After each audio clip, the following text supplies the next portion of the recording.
बिस्मिल्लाहिर्रहमानिर्रहीम। अस्सलाम वालेकुम। कैपिटल टॉक में खुशामदीद। पंजाब के साबिक वज़ीर आला और तहरीक इंसाफ के सदर चौधरी परवेज़ लाई की बार बार रिहाई और फिर बार बार गिरफ्तारी का जो अमल है, इसके बाद अब ये कहना गलत नहीं होगा कि पाकिस्तान की अदलिया और हुकूमत के दरमियान एक बाकायदा मुहाजराई शुरू हो चुकी है। पहले लाहौर हाई कोर्ट ने चौधरी परवेज़ लाई साहब की रहाई का हुक्म दिया, लेकिन उसके बाद उनको फिर से इस्लामाबाद पुलिस ने गिरफ़्तार कर लिया। उसके बाद आज इस्लामाबाद हाई कोर्ट ने उनकी 3 MPO के तहत जो गिरफ़्तारी थी उसको सस्पेंड किया और उनको फौरी तौर पर रहा करने का हुक्म दिया। उनको रहा किया गया तो उनको दोबारा से गिरफ़्तार कर लिया गया। याद रहे कि लाहौर हाई कोर्ट का जो ऑर्डर था उसकी वायलेशन पे IG पंजाब के ख़िलाफ़ तौहीन अदालत की कार्रवाई भी शुरू हो चुकी है। तो ये चौधरी परवेज़ लाई साहब जो हैं उनको बार बार गिरफ़्तार क्यों किया जा रहा है, इसकी क्या वजह हो सकती है, ये एक बहुत अहम सवाल बन गया है। और जो दूसरा एक अहम मामला है वो ये है कि आज पंजाब गवर्नमेंट ने रिपोर्ट जो है वो रिलीज़ की है और इस रिपोर्ट में ये कहा है कि ये जो चीनी की कीमतों में बहुत ज़्यादा इजाफा हुआ है, इसकी ज़िम्मेदारी भी लाहौर हाई कोर्ट के 2 जजों पर आयद होती है। और इस रिपोर्ट में ये बताया गया है तफसील से कि जब पंजाब गवर्नमेंट ने चीनी की कीमत 99 रुपये फ़ी किलो मुकर्रर की तो जज साहबान ने स्टे दे दिया और उसके बाद चीनी की कीमतों पर कंट्रोल जो है वो मुमकिन नहीं रहा। तो ये जो मामला है इसका रिस्पांस क्या आता है लाहौर हाई कोर्ट से, इस पर भी बात करेंगे। और इसके अलावा 7 सितंबर को इस्लामाबाद में सुप्रीम कोर्ट बार की तरफ से एक कन्वेंशन बुलाया गया और 9 सितंबर को पाकिस्तान बार कौंसिल की तरफ से मुल्क भर में हड़ताल की कॉल दी गई है। तो मामलात किधर जा रहे हैं, इस पर गुफ्तगू करेंगे। हमारे साथ मौजूद हैं जनाब अताउल्लाह तारड़ साहब, किसी तारुफ के मुताज नहीं है, मुस्लिम लीग नून के सीनियर रहनुमा हैं। उनके साथ हैं हमारे साथ मौजूद हैं Islamabad high court bar association के सदर नवीद मलिक साहब और जनाब आबिद ज़ुबैरी साहब जो सुप्रीम कोर्ट बार एसोसिएशन के सदर हैं। सबसे पहले मैं अताउल्लाह तारड़ साहब आपसे जानना चाहूँगा कि ये परवेज़ लाई साहब की बार बार गिरफ्तारी, इसके पीछे क्या लॉजिक क्या नज़र आ रही है आपको, उनको बार बार क्यों गिरफ्तार किया जा रहा है? देखिए, यही जुडिशरी थी, यही जज साहिबान इन सर्विस थे। जब किसी की बहन को चांद रात को नैब गिरफ्तार कर लेती थी, जब किसी बेटी को वालिद के सामने सिर्फ इसलिए गिरफ्तार किया जाता था कि उस वालिद को अजियत दी जा सके और 2 दफ़ा गिरफ्तारी डाली जाती थी। आहा चीमा जैसा शख्स 3 साल कैद काट के आया है, बेल नहीं हुई क्योंकि जुडिशरी बेल देने को तैयार नहीं थी। सज़ा नहीं है, मुलजिम पे इल्ज़ाम है और वो 3 साल कैद काट आया है। जब वो बाहर निकला तो उसका 2 साल का बेटा जो है 5 साल का हो चुका था और वो पूछता था मेरा बाप किधर है, 3 साल से घर क्यों नहीं आया, कोई जवाब देने वाला नहीं था। उसके बाद आप आगे चलें, राना सनाउल्लाह पे मंशियात का केस बना, कोई क़यामत नहीं टूटी, किसी अमजद रफ़ीक साहब को रोना नहीं आया कि पॉलिटिकल स्टैचर है, 70 साल का आदमी है, इसको निकालो, घर छोड़ के आओ। किसी ये जो आज जज साहब बैठे थे मिर्ज़ा वकास रऊफ़ साहब, इनको बिल्कुल इनकी आंखों में आंसू नहीं आए कि जब मैयत पड़ी थी मियाँ नवाज शरीफ और मियाँ शहबाज शरीफ साहब की वालदा की और जज क्या एहतसाब अदालत का जज, मैं मौजूद था अदालत में, उसने कहा कि मैंने जिरा करनी है। उन्होंने कहा जी वालदा की डेथ हुई है, जाने दें। उसने कहा नहीं, जिरा करूँगा, हर हाल में करूँगा।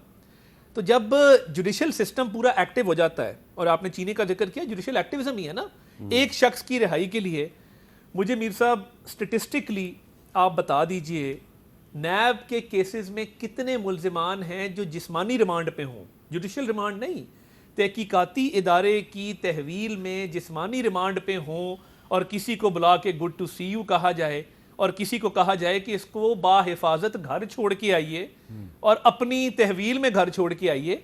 तो फिर जब आप इस तरह करप्शन के केसेस के ऊपर जुडिशल एक्टिविज्म और जुडिशल इंटरवेंशन होती है, उसका जवाब फिर यही होता है कि गिरफ्तारी तो फिर होगी, केस कोई ना कोई तो होगा पड़ा।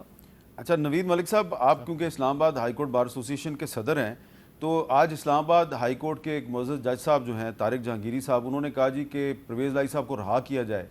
उनको रहा किया गया, फ़ौरन बाद इस्लामाबाद पुलिस ने उनको गिरफ़्तार कर लिया है। आपके ख्याल में ये तौहीन अदालत नहीं है? जी बिल्कुल, ये तौहीन अदालत के ज़ुमरे में आता है और मैं ये समझता हूँ कि ये जो रुझान है, चाहे पिछले अदवार में हुआ हो चाहे इस दौर में हो रहा हो, ये गलत है। इस तरीके से नहीं होना चाहिए। ना ही इन्वेस्टिगेशन स्टेज पे बंदों को गिरफ़्तार करके जेल में डालना चाहिए और ना ही इस तरह है कि एक अदालत हुक्म दे कि आदमी को रिहा कर दे। और आप फिर उसको गिरफ़्तार करते। देखिए ये अगर हम अदालतों की इस तरीके से बेतौकीरी करने लग जाएंगे तो फिर जो है वो इंसाफ माशरे में कहाँ रह जाएगा। इसमें काफ़ी सारी ज़िम्मेदारी मैं समझता हूँ सियासतदानों पे भी आयद होती है और जुडिशरी पे भी आयद होती है कि जुडिशरी को हर मुमकिन हद तक रिस्ट्रेन करना चाहिए सियासी मामलात में दखल अंदाजी से। और ये अनफॉर्चुनेटली अभी से नहीं, ये जब से सिस्टम चला है उस वक्त से ये दखल अंदाजी हो रही है और आज वो इस नतीजे पे आ पहुंची है कि आज अदालतों की कोई कदर नहीं है, अदालतों के जो अहकामात हैं उनको गुमान नहीं रहा, उनकी कोई अहमियत नहीं रही। तो ये जब तक हम अदालतों को अपनी हदूद में रह के काम नहीं करेंगे और उस हद तक रिस्ट्रेन नहीं करेंगे अपने आप को सियासी मामलात में इंटरफेरेंस से, तब तक ये मामलात में बेहतरी नहीं आ सकती। अच्छा आबिद ज़ुबैरी साहब, अब एक सवाल बड़ा अहम हो गया कि पहले लाहौर हाई कोर्ट के हुक्म की खिलाफ वर्जी की गई तो लाहौर हाई कोर्ट ने IG इस्लामाबाद के ख़िलाफ़ तौहीन अदालत की कार्रवाई शुरू की, जिसका जिक्र आज इस्लामाबाद हाई कोर्ट के जज साहब ने भी किया है कि जी IG इस्लामाबाद जो है उनके ख़िलाफ़ तो कार्रवाई शुरू हो चुकी है। आज इस्लामाबाद हाई कोर्ट के ऑर्डर की भी खिलाफ वर्जी हो गई है, तो क्या IG इस्लामाबाद जो कि एक पब्लिक सर्वेंट हैं तो उनके खिलाफ अब 2 अदालतों से तौहीन अदालत की कार्रवाई हो सकती है या एक ही अदालत से ये कार्रवाई होगी? बिस्मिल्लाहिर्रहमानिर्रहीम। देखिए, अगर 2 अदालतों का हुक्म अदूली हुई है तो दोनों अदालतें मजाज हैं कुछ आदमी के ख़िलाफ़ तौहीन अदालत करे। लेकिन मैं कुछ आपसे अर्ज़ करना चाहूँगा, तारड़ साहब बैठे ना, जो बात की मैं कहूँगा तारड़ साहब आगे चलें। अब आप देखिए इस तरह तो फिर वो जो एक अफरीदी साहब थे उनकी भी बहन और भाई का इंतकाल हुआ और आपकी हुकूमत थी, उनको भी जनाजे पे नहीं जाने दिया गया।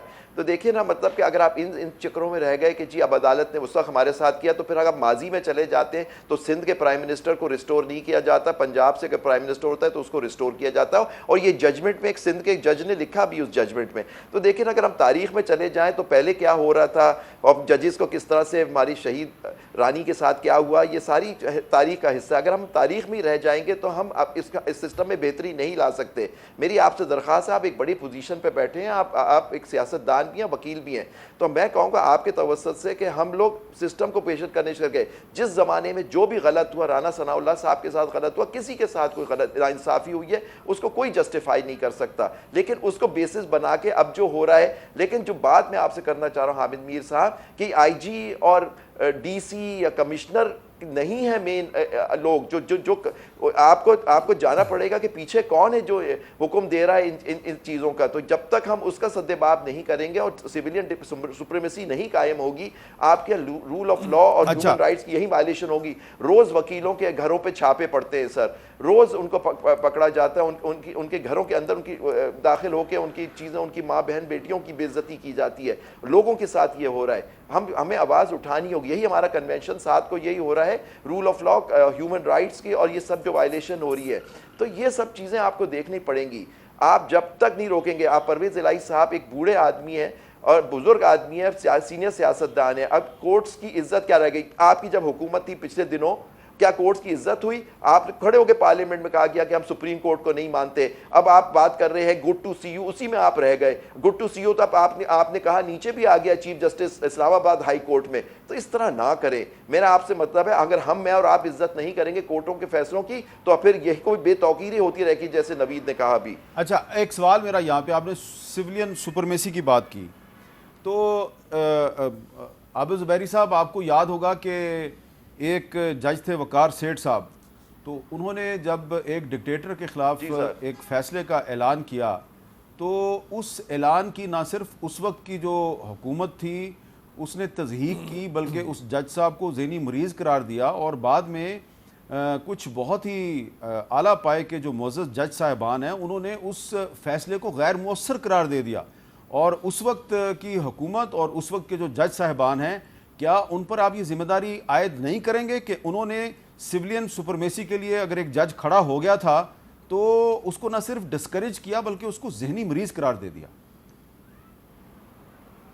बिल्कुल, मैं टोटली नवीद मलिक साहब सदर साहब से एग्री करूंगा जो उन्होंने बात कही कि इसमें जो सारा जो हमारे यहाँ जो सिस्टम ख़राब, अगर जजेस जुडिशरी हमारी इंडिपेंडेंट हो और जुडिशरी साथ खड़ी हो जाए रूल ऑफ लॉ के लिए, तो ये चीज़ें नहीं हो रही हमारे मुल्क में नहीं हो। बिल्कुल, अगर वकार सेठ साहब ने एक फैसला किया, आप उसे डिसएग्री कर सकते हैं। आप देखिए वो केस की अपील आज तक मुझे बताया गया पेंडिंग है सुप्रीम कोर्ट में, आज तक वो टेकअप नहीं हुई है जो उन्होंने फैसले किए थे, और फिर एक लाहौर हाई कोर्ट की बेंच ने उस फैसले को कलअदम करार दे दिया।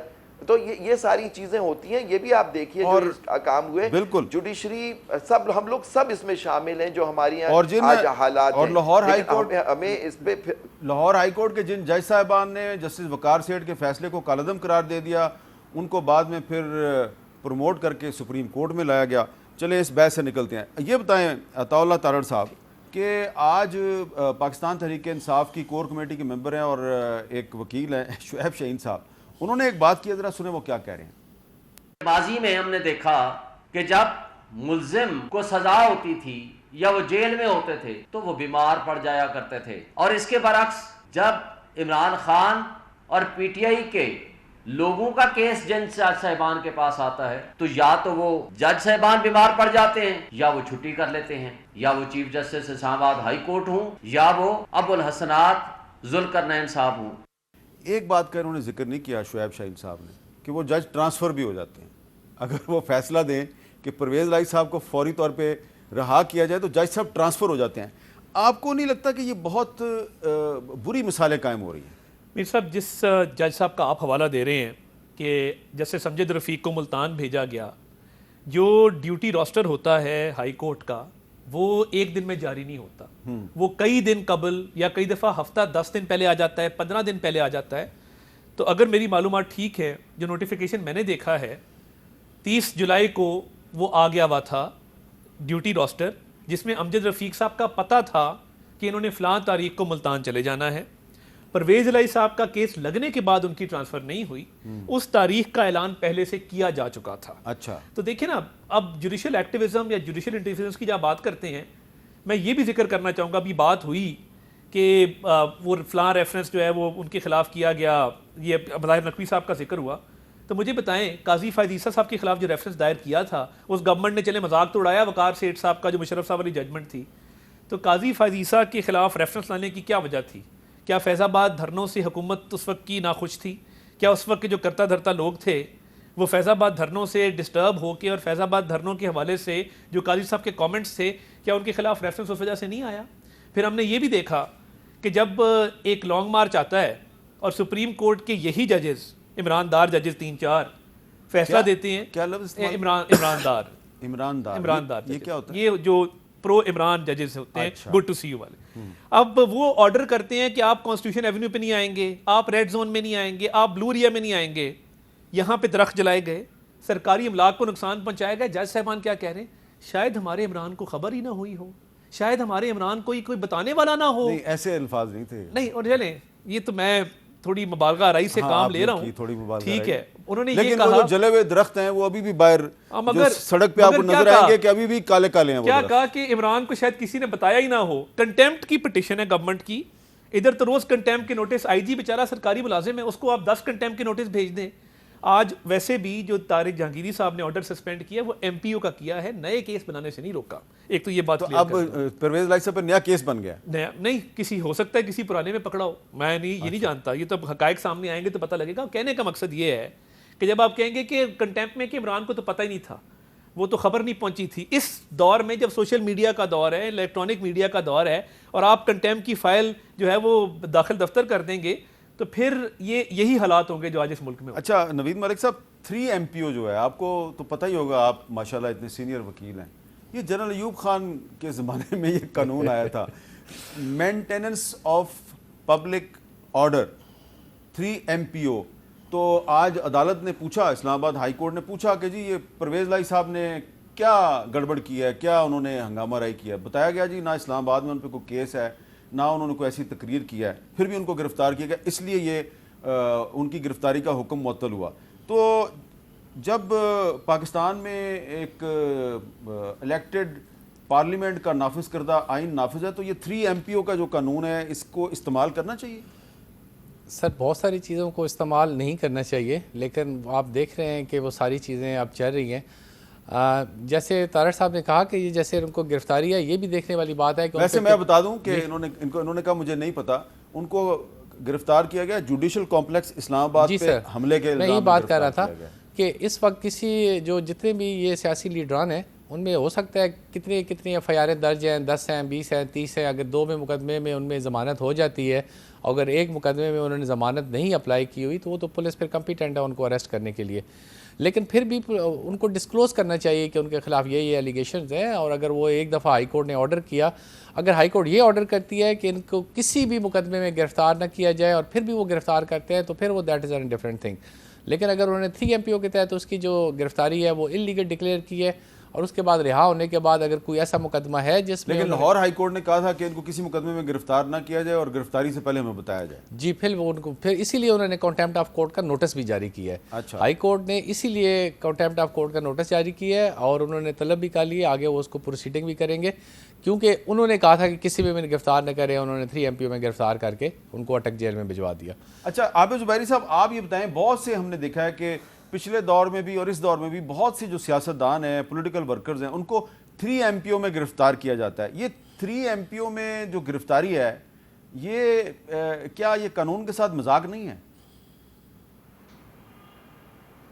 देखिए मैं तो समझता हूँ पूरा MPO जो लॉ है सारा वो सारा ही मजाक है। ये देखिए एक मार्शल लॉ के ज़माने का कानून है, इसमें 3 भी होता है, एक 16 भी होता है। शुक्र है कि 16 में नहीं किया, उसमें और सख्त होता है, एक 60 सेक्शन जो सेक्शन 16 है इसका।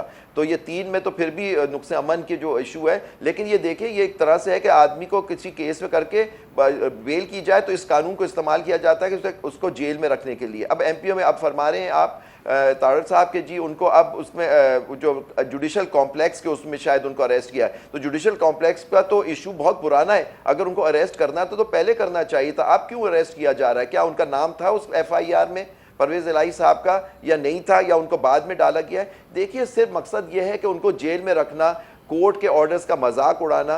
अब कोर्ट के ऑर्डर्स का यहाँ मजाक इस तरह से उड़ता रहेगा तो फिर क्या रह जाएगा? फिर ये तो फिर law and order, rule of law तो ख़त्म हो गया है, मतलब जो हो चुका है, मतलब का आइन का तो अब कहीं जिक्र खैर ही नहीं है। अच्छा, इसमें आपको नहीं लगता अतौला तारड़ साहब कि ये जो इस वक्त जो एक हमें अदलिया में और हुकूमत में मुहाजरा ही नज़र आ रही है, और आप जो इस वक्त अदलिया के ख़िलाफ़ जो भी एक स्टैंड लिया हुआ है हुकूमत ने, एलानिया या गैर एलानिया, आप उसको डिफेंड करें, आने वाले वक्त में आपको और आपकी पार्टी को इसकी कीमत अदा करनी पड़ेगी। देखिए, एक एक लफ्ज़ जो इंसान बोलता है, एक एक कदम जो इंसान उठाता है, वो तारीख का कर्ज होता है, कभी ना कभी उतारना पड़ता है। ये 16 MPO मेरे पे भी लगी, मेरे पे टूटी चोरी का भी पर्चा बनाने की कोशिश की गई। टूटी जी, वो हुआ ये कि हाशिम डोगर साहब को वो सरकारी घर अलॉट हुआ जो बतौर सूबाई वजीर मेरे पास था। जब उन्होंने इंस्पेक्शन की तो उनको कोई एक टूटी लगा कि शीशी शायद यहाँ पे मौजूद नहीं है, तो उन्होंने CCPO को कहा कि टूटी चोरी का पर्चा दे दो। पुलिस ने नहीं दिया, पर मगर फिर दहशत गर्दी की दफात लगी, फिर MPO लगा। हमने ये सब चीज़ें देखी हुई हैं, भुगती हुई हैं, ये कोई ऐसा मसला नहीं है। मगर मैं ये समझता हूँ कि ये महाजरा ही कम होनी चाहिए, मगर इसके लिए जुडिशरी को अपने आप को न्यूट्रल करना पड़ेगा। अगर जुडिशरी न्यूट्रल नहीं होगी कि आप हमें बेटे से तनख्वाह ना लेने पे निकाल दें, पनामा के केस पे सुपरवाइजरी जज बिठा दें, दूसरी तरफ आप एक बंदे को बुला के गुड टू सी यू भी कहें, मॉनिटरिंग जज उसको रिलीफ देने के लिए लगाएं और एक लाडला इज़म का सबूत दें, ईमानदारी का सबूत दें, तो देखें इस तरह काम चलेगा नहीं। आपको सबके लिए बराबर होना पड़ेगा। अगर बूटा और फ़हीम शाम को जाते हैं या अहमद बख्श जाता है और वो अपनी दरख्वास्त देता है तो उस पर भी नंबर उसी तरह लगे जिस तरह इमरान न्याजी की दरख्वास्त पे लगता है। उसकी दरख्वास्त भी शाम को अगर फाइल हो तो वो सुबह दरख्वास्त समाअत के लिए मुकर्रर की गई हो। ये नहीं होना चाहिए कि जिस फाइल पे बड़ा नाम है वो केस देखते हैं, फेस नहीं देखते। इधर तो फेस देखे जाते हैं, इधर फेस देख के केस लगते हैं, वरना कई महीनों से कई सालों से फाइलें पड़ी हैं, कोई हाथ नहीं लगाता। इमरान न्याजी का नाम लिखते हैं, अगले दिन फाइल लगी होगी आपकी समाअत के लिए मुकर्रर नहीं, लेकिन वो जो इमरान खान साहब ने जो नैब की तरमीम को चैलेंज किया है तो उस पर तो तकरीबन 1 साल से हेयरिंग चल रही है, 50 से ज़्यादा उसकी हेयरिंग हुई हैं। और आज चीफ जस्टिस साहब जो हैं उमर अता बंदयाल साहब ने कहा है कि मैं रिटायरमेंट से पहले एक शॉर्ट और स्वीट किस्म का ऑर्डर, अल्लाह करे सारी तरमीम को उड़ा दे। अच्छा, हाँ जी, देखें हमारे जितने केस हैं वो नवाज शरीफ साहब पे चौधरी शुगर मिल का केस हो जिसका आज तक रेफरेंस दायर नहीं हो सका। लेकिन एक मिनट जरा सुन लें, चीफ जस्टिस साहब ने क्या फरमाया जी। वो कहते हैं जी नैब ने मई तक वापस होने वाले रेफरेंसेस की वजूहात बताई हैं और वजूहात से अंदाज़ा होता है कि कानून का झुकाव किस जानिब है। मई तक किन शख्सियात के रेफरेंस वापस हुए सब रिकॉर्ड आ चुका है। ऐसा नहीं है मुकदमात नैब से ख़त्म होकर मुलजमान घर चले जाएं। नैब के दफ्तर में कत्ल होगा तो क्या मामला मुतलका फोरम पर नहीं जाएगा? जो मुकदमात बन चुके हैं वो किसी फोरम पर तो जाएंगे। मेरी रिटायरमेंट करीब है और रिटायरमेंट से कबल शॉर्ट और स्वीट ऑर्डर दूंगा। तो वो क्लियरली कह रहे हैं कि ये जो नैब की तरामीम है इसका फ़ायदा उन लोगों ने उठाया है जो कि पिछली हुकूमत में शामिल थे। अब आ जाए केसेस के ऊपर ना, मैं तो 4 साल रहा ही कचहरियों के अंदर हूँ ना, मैं घर कम रहा हूँ और कचहरियों में ज़्यादा रहा हूँ, थानों में ज़्यादा रहा हूँ। शहबाज शरीफ साहब पे आशियाना का केस मेरिट पे ख़त्म हुआ, शहबाज शरीफ साहब पे असासों का केस मेरिट पे ख़त्म हुआ, नए कानून का सहारा नहीं लिया गया। अनफॉर्चुनेटली या फॉर्चुनेटली जो गंदे नाले का केस था उसकी अमाउंट इतनी नहीं थी कि वो पुराने कानून में ट्रीट होता, वरना उस पर मेरिट पे लाहौर हाई कोर्ट के डिविजनल बेंच का ऑर्डर आ चुका था। वो ऑर्डर बड़ा तफसील से है, मगर वो नए कानून के तहत वापस एक केस हुआ जो गंदे नाले का केस है, वो भी अमाउंट जो है वो कम होने की वजह से हुआ, वरना वो मेरिट के लिए बड़ा फिट केस है। नवाज शरीफ साहब का एक केस था चौधरी शुगर मिल का, उसमें सबूत नहीं थे, वो रेफरेंस ही दायर ही नहीं हो सका आज तक, वो फाइल उसी तरह पड़ी है। एहसन इकबाल साहब बरी होते हैं नारोवाल स्पोर्ट्स सिटी के अंदर। तमाम हमारे लोगों के केसेस मेरिट पे वापस हुए सिवाय एक केस पे, उसकी वजूहात मैंने आपको बता दी। अल्लाह करे ये सारी तरामीम उड़ा दें। हमारा आज भी रमज़ान शुगर मिल का केस मेरिट के ऊपर तगड़ा केस है फॉर एक्विटल। अगर ये उड़ाते हैं फ़ायदा क्या होगा? सबसे बड़ा फ़ायदा, सारा पर्चा तो मैं आउट नहीं करता, मगर कम अज़ कम जो बिलियन ट्री सुनामी है, जो मालम जब्बा है, जो हेलीकॉप्टर है, जो फॉरेन फंडिंग है, जो 190 मिलियन पाउंड का केस है, जो तोशा खाना का नैब का चोरी का केस है जिसमें उमर फारूक एक गवाह है, ये सारे केसेस इनमें इतनी जान डाल जाएगी कि लाडला अगले 5-6 साल मुझे 12 का नजर नहीं आता। तो इसका मतलब है कि अगर चीफ जस्टिस उमर बंदयाल साहब जो हैं वो नैब की तरामीम को उड़ा दें, अताउल्लाह तारड़ साहब की ख्वाहिश पूरी हो जाए, तो इसका बहुत ज़्यादा फ़ायदा होगा इमरान खान साहब के मुखालफिन को, और इनके नज़दीक ऐसी सूरत में ये बहुत ही शॉर्ट और स्वीट फैसला होगा। तो ये कह रहे हैं प्लीज़ कर दीजिए। और मुझे लेना एक वक्फा, वक्फे के बाद दोबारा मिलते हैं।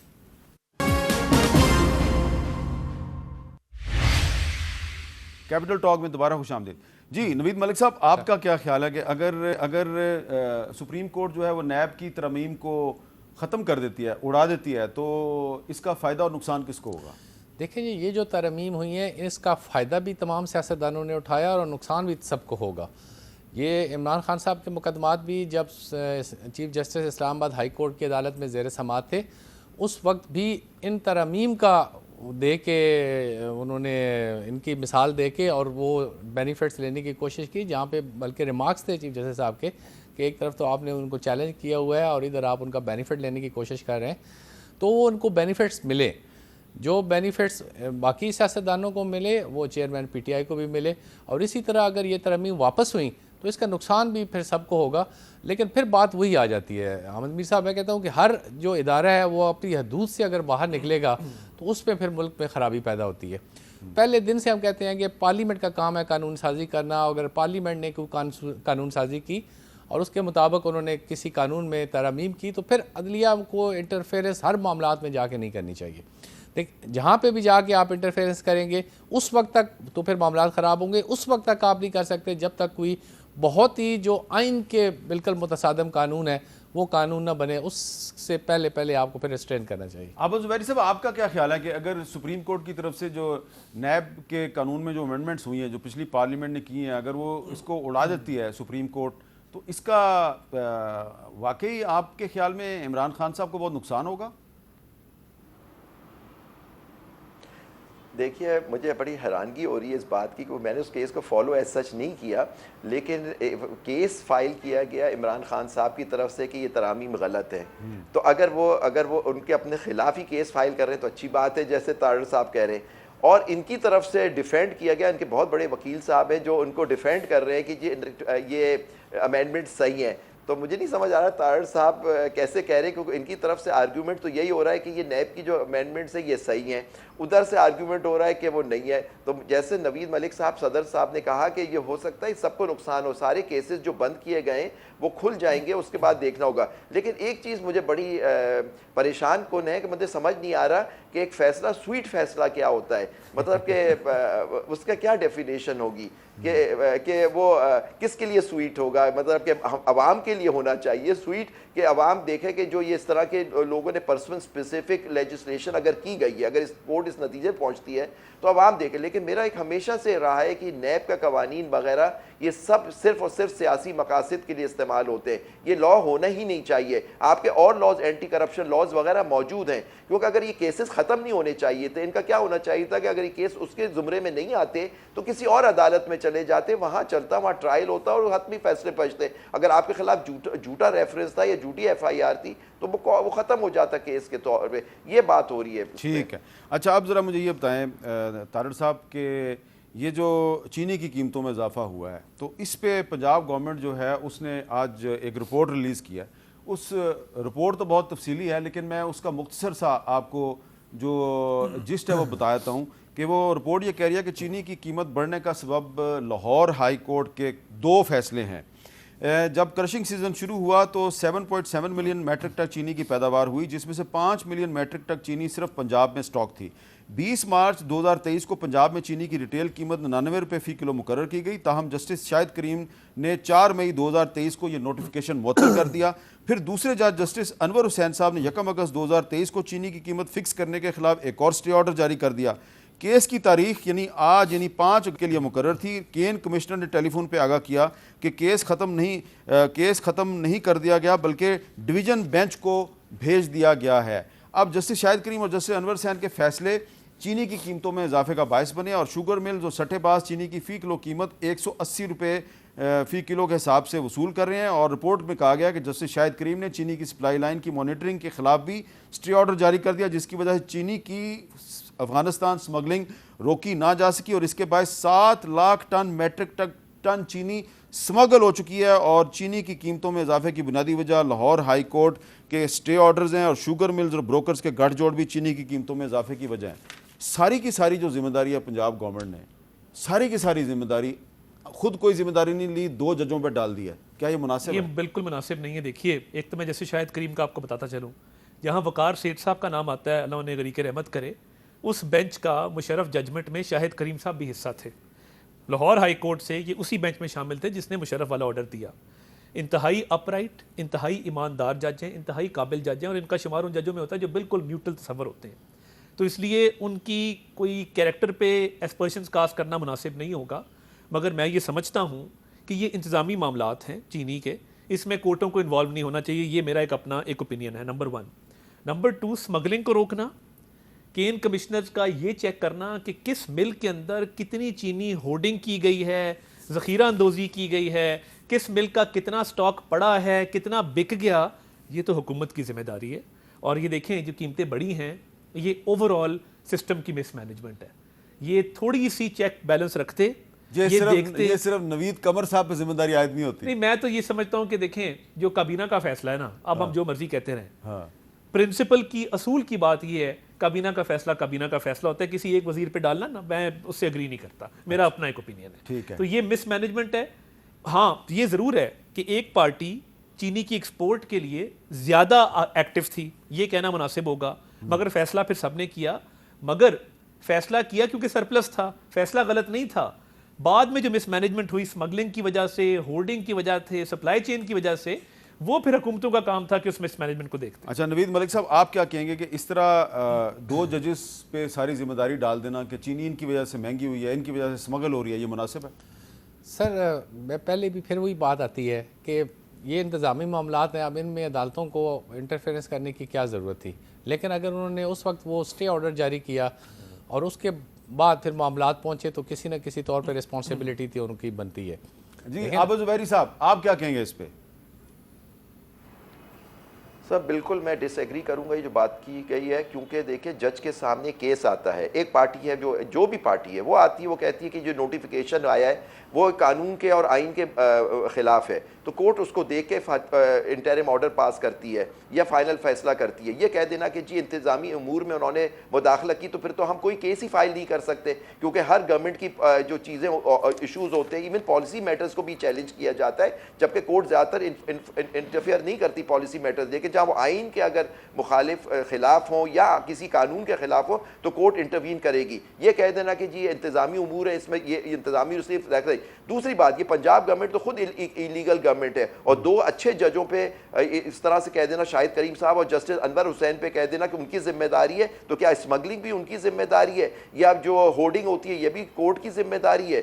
ये सारी चीजें देखना। लेकिन दूसरी बात कर देना कि ये न्यूट्रल जज क्या होता है, मुझे नहीं समझ आ रहा। ये देखें, न्यूट्रल जज वो आके जो आपके हक में फैसला करे और करे। पॉइंट इज दैट कि जज को फैसला करना होता है आइन और कानून को देखते हुए। आबिद ज़ुबैरी साहब, ये रिपोर्ट के मुताबिक जो पंजाब गवर्नमेंट का जो केन कमिश्नर मॉनिटरिंग करता है चीनी की मूवमेंट के बारे में, स्मगलिंग के बारे में, उस पर भी स्टे ऑर्डर दिया हुआ है कि आप वो मॉनिटरिंग भी नहीं कर सकते।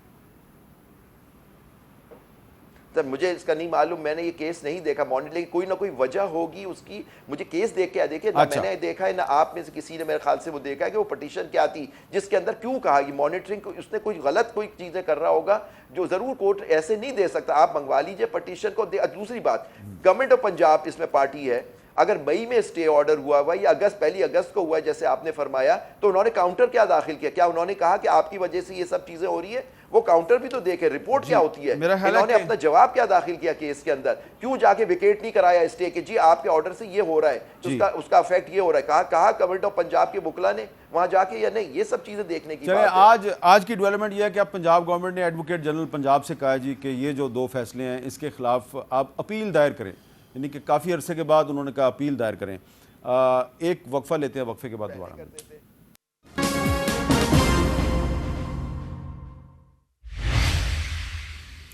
कैपिटल टॉक में दोबारा खुश आमदीद। तारड़ साहब, जमात इस्लामी जो है उसने 2 सितंबर को मुल्कगीर हड़ताल की कॉल दी हुई थी, बल्कि अब वो कह रहे हैं जी हम पहिया जाम हड़ताल की कॉल भी देंगे। 7 सितंबर को इस्लामाबाद में वकला का कन्वेंशन है। 9 सितंबर को पाकिस्तान बार कौंसिल की तरफ से एक मुल्कगीर हड़ताल की कॉल दे दी गई है, और उसमें यह भी कहा गया है कि जजों की जो पर्क्स हैं, प्रिविलेजेस हैं, ये भी वापस लिए जाएँ। तो ऐसा लगता है कि सियासी जमातें पीछे रह गई हैं और वकला और सिविल सोसाइटी आगे निकल गई है। नहीं, मेरा ख्याल है सियासी जमातों में भी तशवीश पाई जाती है, और जब अंदरूनी डिस्कशन होती है तो ये बात ज़ेर बहस ज़रूर आती है और ज़ेर गौर भी आती है कि एहतजाज का लाहे अमल क्या होना चाहिए, किस स्टेज पे होना चाहिए, कैसे उसको करना है। और हमारे पे जो 16 माह का एक बोझ है उस पर हम बड़ी खुल के मैं बात करूँगा। देखें, 4 साल का मलबा 16 महीने में वो क्लियर नहीं हो सकता।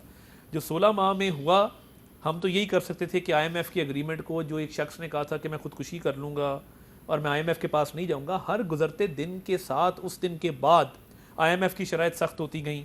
6 महीने असद उमर साहब ने ज़ाया किए, 4 साल में एक ईंट नहीं लगी, CPEC को स्लो कर दिया और तर्जुमानों के इजलास के अलावा कुछ नहीं दिया। तो मैं ये समझता हूँ कि ये हर किसी का राइट है एहतजाज करना, और ये महंगाई और ये जो मामलात हैं इस पर हम ज़रूर करेंगे, मगर इलेक्शन की हद तक मैं इससे इत्तेफाक नहीं करता, क्योंकि मरदमशुमारी हुई है, 40 अरब रुपए की कॉस्ट पे हुई है, स्टेट का टाइम लगा है, स्टेट का कॉस्ट लगा है, उसके बाद डीलिमिटेशन होनी है। डीलिमिटेशन हर शहरी का हक है कि वो नई हल्का बंदियों के मुताबिक वोट डाले। डीलिमिटेशन 90 दिन में भी तो हो सकती है। बट इलेक्शन कमीशन ने पीछे किया ना, 14 दिसंबर को डीलिमिटेशन मुकम्मल होनी थी, वो उसको 30 नवंबर तक ले आए हैं, उन्होंने 14 दिन उसमें कम किए। तो मैं समझता हूँ कि इलेक्शन कमीशन भी इस पर जो कर सकता है वो कर रहा है। तो इलेक्शन अगर फरवरी में हो जाए तो कोई हर्ज नहीं है इसके ऊपर। आप नवंबर में भी तो करवा सकते हैं। नहीं, इलेक्शन देखें जनवरी में हो जाएंगे, जनवरी के एंड में हो जाएंगे, मगर हल्का बंदियों के बगैर मैं इलेक्शन में नहीं जाना चाहता। हालांकि हमें सूट करता है इस वक्त कि हमारे हल्का बंदियां नवंबर तक भी हो सकती हैं, 30 नवंबर तक कर रहे हैं ना जी, उसकी अपीलें हैं, नक्शे हैं। लेकिन मैंने आपसे पूछना है जी, नवीद मलिक साहब, ये बताएं कि ये जो 9 सितंबर की मुल्कगीर हड़ताल है ये किसके खिलाफ है? सर, सबसे पहले तो मैं आपको ये अर्ज़ करना चाहूँगा कि वकला कम्युनिटी ऐसी है जिसने इस मुल्क में आज़ाद अदलिया के लिए, रूल ऑफ लॉ के लिए और सुपरमेसी ऑफ द कॉन्स्टिट्यूशन के लिए बेइंतहा कुर्बानियाँ दी हैं। और जब भी मुल्क पे कोई मुश्किल वक्त आता है तो कौम भी फिर वकला की तरफ देखती है कि और कोई अगर आगे नहीं आ रहा तो ये वकला ही ऐसा तबका है जो निकल सकता है और उनकी आवाज़ बन सकता है। और आजकल भी कुछ ऐसे ही हालात हैं। आज हमारी पाकिस्तान बार काउंसिल की कॉल पे ऑल पाकिस्तान रिप्रेजेंटेटिव कॉन्फ्रेंस थी सुप्रीम कोर्ट बिल्डिंग में, और ज़ुबैरी साहब हमारे बड़े स्वीट बड़े भाई हैं। क्या ये अच्छा होता कि ये लोग भी सारे साथ की बजाय आज ही शिरकत करते और इकट्ठे हम हो के मुतहद हो के कोई मैसेज देते सबको, लेकिन वो आज फिर रिप्रेजेंटेटिव ने किया और साथ को इन्होंने अपना इजलास बुला लिया। तो आज हमारे इजलास में 4 नुकात थे, जिसमें एक था कि जो आइन है उनके मुताबिक जो है अमल दरामद होना चाहिए मुल्क में। दूसरा नुकता ये था कि जो बिजली की बढ़ती हुई कीमतें हैं उसके हवाले से जो है वो क्या इकदाम होने चाहिए। और तीसरा था कि वकला चाहे वो किसी भी सियासी पार्टी से ताल्लुक़ रखते हो, ये नहीं है कि वो PTI के हैं या किसी के हैं, उनके खिलाफ जो इंतकामी कार्रवाइयाँ हो रही हैं और पुलिस उनके घरों में रेड करके गिरफ्तार कर रही है, उनकी फैमिली की जो है वो इंसल्ट की जा रही है।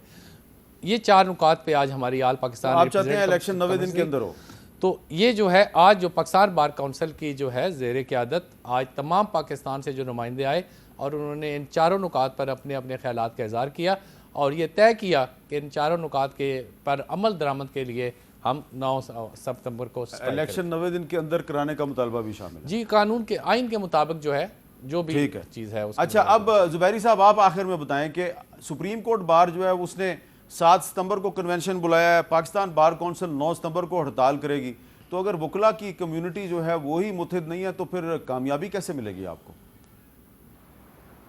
नहीं, ऐसी बात नहीं है। पहली बात तो नवीद मलिक साहब को बताता चलूं कि हम लोगों ने अपना कन्वेंशन जो था सुप्रीम कोर्ट बार ने वो 31 अगस्त को हमने कर दिया, तो इनको दावतनामा भी हो गया। मैं भी पाकिस्तान बार का मेंबर हूं, हमें कोई नहीं पता था कि 5 तारीख, मैं तो मुल्क में ही नहीं था, मैं तो आया ही मुल्क में अभी वापस आया हूं, तो हमें तो, लेकिन फिर भी हमने हमारे एडिशनल सेक्रेटरी वगैरह सब आज ने शिरकत की है उसमें। हमें नहीं बताया गया था कि कोई कन्वेंशन है 5 तारीख को। हमारा कन्वेंशन अनाउंस हो गया था, उसके बाद ये 5 की तारीख दी गई। अच्छा होता कि 7 आती। अब 7 को कन्वेंशन है, हम देखेंगे, हम बुकला सब मुत्तहद है, लेकिन ये कह देना नवीद मलिक साहब का कि जी ये हम लोग साथ कर लेते। आप पूछिए इनसे कि हमें क्या बताया गया था कि आज के जो पाकिस्तान बार की एक रिप्रेजेंटेटिव कन्वेंशन है कि वो किसने पहले, हमने 7 को रख लिया था कन्वेंशन और तो हमने दावतनामे भी सब हमने इरसाल कर दिए, इनको भी मिल गया है नवीद मलिक साहब को।